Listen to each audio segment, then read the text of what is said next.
In November 2020, the Ministry of Human Services and Social Security launched its 914 hotline during the 16 Days of Activism campaign as a response to tackling gender-based violence against women and children in Guyana.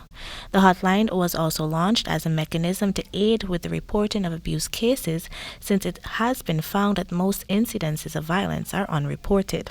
Now, having been operational for almost 5 months, the minister is acknowledging that there is much more to be done in order to improve the 914 hotline initiative.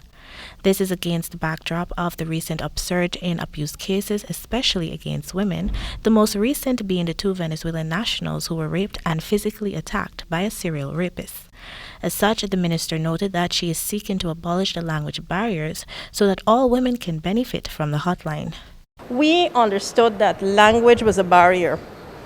When the lady, I think it was the second lady, went to make the report, there was some difficulty because of a language barrier. So one of the things that we will be moving towards, adding on to what we already do, is to have operators who speak Spanish and Portuguese. Given the high rate of Venezuelan and Brazilian migrants in Guyana, a hotline which caters for both Spanish and Portuguese callers will ensure that no woman is excluded.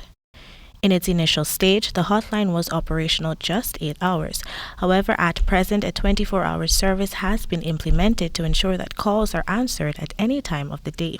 A gender-based referral pathway which outlines the various support and referral systems available to gender violence victims is also being utilized according to the minister. Who do you call, who responds, how they respond, and how far we have to take it to ensure that the survivor benefits from all the services. So while the initial thing might be calling 914 and making that point of contact, if it's immediate intervention, we have to ensure the police responds.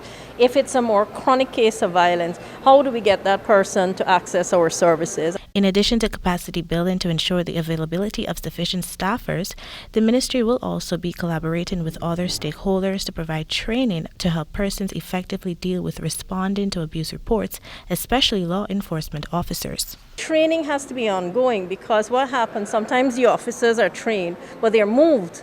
So then that particular station or that particular point loses that trained person. So this is something the ministry has committed to do in an ongoing way, definitely. Incidentally, the Guyana Police Force has been offering training on the response of police officers to domestic violence and child abuse reports since 2003.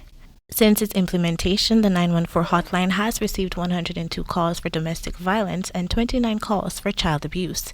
The minister stated that most of the domestic violence calls were made by women who requested counseling, and none of the child abuse cases received were for sexual abuse.